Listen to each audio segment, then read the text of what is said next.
Hello everyone! Welcome back sa aking munting channel. For today's video ay pag-uusapan natin ang di umanong pagtitrigger ni Reyna. Ano nga ba ang dahilan? At syempre bago natin umpisahan ang usaping ito, maraming salamat po sa lahat ng ating subscribers, bagong supporters, at sa mga ating mga big time sponsors at sa lahat ng mga supporters na solid na nagmamahal po kay Reyna.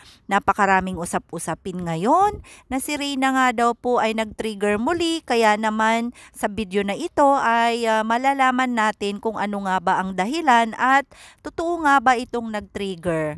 Ayan, salamat sa mga bagong subscribers at sa lahat ng mga magsusubscribe pa. Please like and share ang video na ito upang sa ganon ay malaman natin kung ano nga ba ang kadahilanan.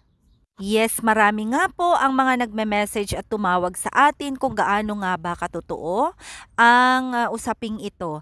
Ayon naman po kay Mama Melanie ay wala naman pong katotohanan ang pagtitrigger ni Reyna. At ayon pa sa atin or sa ating mga solid ka Reyna, ay kung sakali man pong mag-trigger muli si Reyna, alam naman po natin na hindi naman po instant na gumaling na po si Reyna. Kung meron man pong mga pangyayari na mga ganyan, ay natural o normal na naman po sa ating dalaga na alam natin na may pinagdadaanan siya. Kaya naman po, kung ano man po, sana ay ipag-pray na lang natin si Reyna kung nag-trigger man o mag-trigger man sa totoong buhay. Ngunit ayon naman kay Melanie ay hindi pa naman ito nagti-trigger, na yan po ang kanyang talagang sinabi sa atin ayon po sa ating source or ayon po kay Melanie.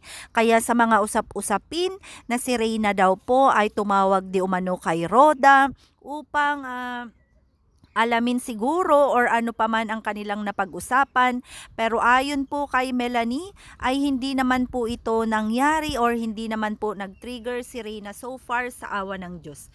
Kaya naman po ay malaya po tayong mag-message o tawagan si Mama Melanie kung ano naman po ang concern natin.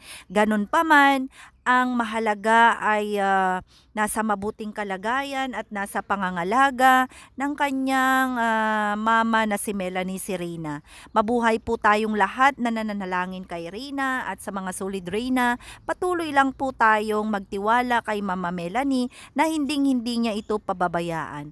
At salamat kahit papano ay paminsan bumibisita si Reyna sa ating live na kung saan ay makikita naman po natin na talagang masigla at masaya po si Reyna. Merry Christmas everyone! God bless us all!